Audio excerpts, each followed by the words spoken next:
Against the side of a wall in the Romanian military barracks, the dictator of Romania and his wife were executed and slaughtered by a trigger-happy firing squad. The Romanian Revolution was a period of civil unrest, which was also linked to other uprisings that took place in countries around the world. It was known as a Christmas Revolution, and it began in the city of Timișoara, and then the feelings spread throughout the whole of Romania, and it would lead to the trial and execution of the dictator of Romania and his wife. The long-in-power Romanian Communist Party General Secretary, Nicolae and Ceausescu, and his wife Elena would be executed against the side of a wall, which brought to an end the 42 years of communist rule in the country, and the removal of the final Marxist-Leninist government in a Warsaw Pact land. It was a revolution that overthrew the government and the dictator and his wife, and during this over 1,000 people died and many more were injured. But join us today as we look at the ruthless execution of the Ceausescus, and as always, to support our channel, please make sure to subscribe. Nicolae Ceausescu was a prominent member of the Romanian communist youth movements, and he then, in 1936, would be imprisoned, and 4 years later he was held again for his actions with the Communist Party. But he would marry another communist, Elena Ceausescu, in 1939, and he would learn in prison from a communist leader, George Dej, who would later become the communist leader of Romania in 1952. Ceausescu managed to escape from prison in August 1944, as the Second World War was still being fought, and he then became more politically motivated, especially with regards to finding power. When the communists came to power in 1947, Nicolae Ceausescu was involved in the Ministry of Agriculture before he became a deputy minister of the armed forces and served as a major general. But Ceausescu then became the second most powerful person in the country, and following the death of George Dej, Ceausescu then became the leader of Romania's Communist Party. He would become the dictator and the head of state, and people across his lands would begin with love him, and he would challenge the influence of the Soviet Union over Romania. He ended the involvement in the Warsaw Pact alliance, and would also speak out against the invasion of Czechoslovakia and the Soviet invasion of Afghanistan. In 1974, he would become the president of Romania and would enforce his rule brutally. His police would prevent freedom of speech, and they would not accept any dissent against Ceausescu. They also banned other things which caused misery to many. Many people who dissented would be quickly sent to prison, and they would be tortured, and Ceausescu's government found themselves also in debt to foreign governments and agencies. They tried to break out and become a powerhouse in the world, but this failed, especially when Nicolae Ceausescu exported the agriculture and industrial production of Romania to try and clear the debts. This led to many people suffering from a shortage of fuel, resources and medical supplies, and the standard of living for the Romanian people fell heavily. But Nicolae Ceausescu then brought many of his family members into government, including his wife. Elena Ceausescu worked as a secretary in the Ministry of Foreign Affairs, but she wasn't significant until her husband came to power. She would go with him on state visits to lands such as China, but then she became the second most powerful person and important person in Romania. She began to become more involved in politics, and a cult of personality developed around the pair, and Elena was believed to have been the mother of the nation, and she would be more ambitious and power-hungry than her husband would.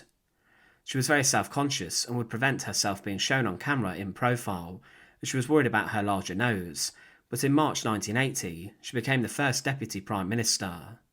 But in Romania in the 1980s, there were lots of tensions and protests that would emerge. On the 16th of December 1989, a group of Hungarians in Timișoara would protest the eviction of a Hungarian pastor named Laszlo Tokes. The government said he was dangerous and that he was inciting hatred, and they wanted rid of him. But the crowd became very angry, and they chanted anti-government and anti-communist shouts, and when the police arrived, the protests began to grow. The original cause was left behind, and some protesters tried to burn down buildings, and the police would fire tear gas and use water cannons against the people. They also beat brutally some of the protesters, and then rounded them up, but the following day the protests and riots continued. Protesters broke into the district committee buildings and threw things out of the windows. Then the army was sent in to bring things to an end. But the protests were growing bigger and were spreading across the land. The army could not control order, and gunfire occurred and fights broke out. There were many people who were injured, and cars were being torched, but the Ceausescus then ordered the army to be sent in. Inside of Liberty Square, there was a lot of shooting, and helicopters circled overhead. It was a war zone, and Ceausescu then abandoned the army, leaving them to deal with this as he went to Iran. He also left his wife to deal with this, and whilst he was away, martial law was then declared, as was a curfew. But the protesters would not abide by this, and many people turned their attention to the government and protesting against them directly and communism. Some men removed the communist coat of arms from the Romanian flag, and these were then shot at and some died, but Elena then ordered others to take control of the city and the riots. But when Nicolae Ceausescu returned from Iran, he gave a speech to the people telling them how angry he was at the revolution and the protesters. He then organised a gathering where he, on the 21st of December, spoke to 100,000 people to try and bring the uprising to an end. Many supporters were brought in, and they were given flags and pictures of Ceausescu to drown out the protesters, but he had no idea what he was doing. The crowd heckled him and jeered him and booed him, and then there was a huge roar for the revolution, and Nicolae Ceausescu looked uncomfortable, and he became very desperate. But then chaos broke out, and the sound of gunshots could be heard, and the crowd then tried to flee as there were reports that the security services had fired upon the crowd. But the speech was broadcast everywhere, and it was a big loss for Ceausescu, and he and his wife were bundled back into the building. The crowd turned into an angry riot, and anti-terrorist squads were gathered, and the crowd then began to be shot at again. Some were even run over, and some were stabbed by government forces, and there were horrific sights, and the police began to brutally slaughter anyone they came across. But it was clear that this was the end of the Ceausescus, and that their end was coming on the horizon. They made the decision to wait until the morning of the 22nd of December to try and flee, but before 7 a.m, Elena heard that more people were heading to Bucharest to join in with the protests. There were bans on gatherings, but hundreds of thousands were gathering in central Bucharest.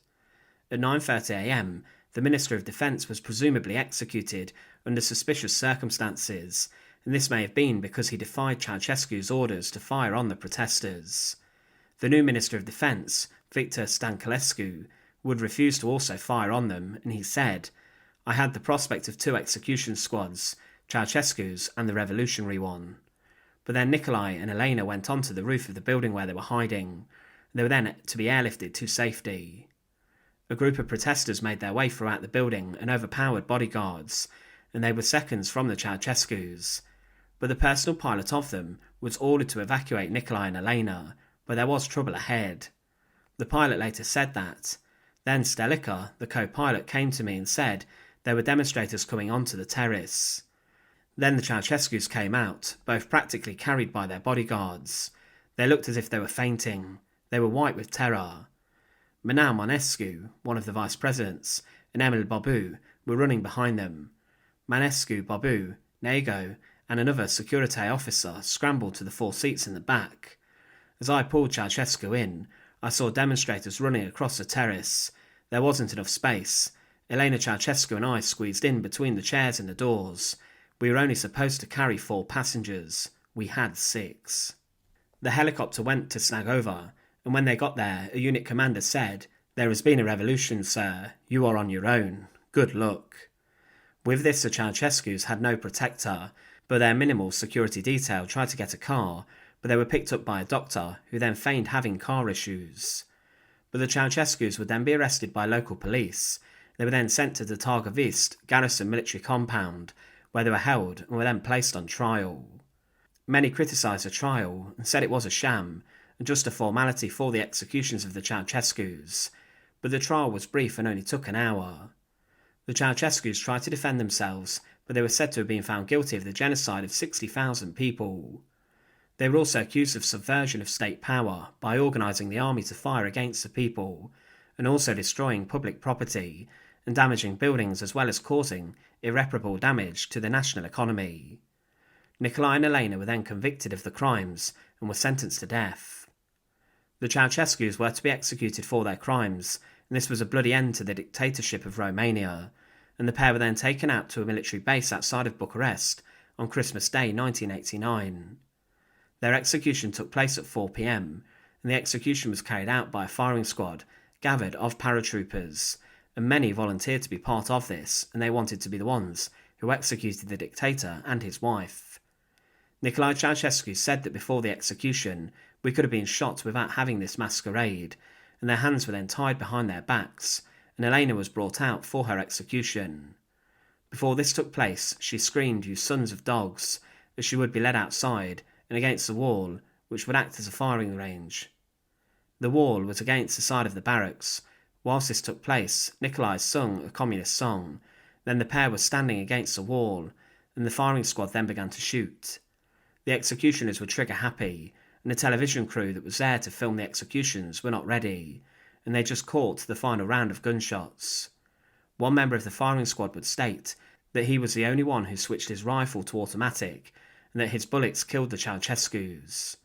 The execution was carried out quickly to prevent the pair being rescued. Following the executions, the bodies of the pair were then covered in canvas before they were then buried inside of a cemetery, and these were the final people to be executed before capital punishment was abolished in Romania. But stood against the side of the barracks, the Ceausescu's reign over a nation came to a bloody and brutal end. Thanks for watching. To support our channel, please make sure to subscribe, and once again, thank you so much for watching.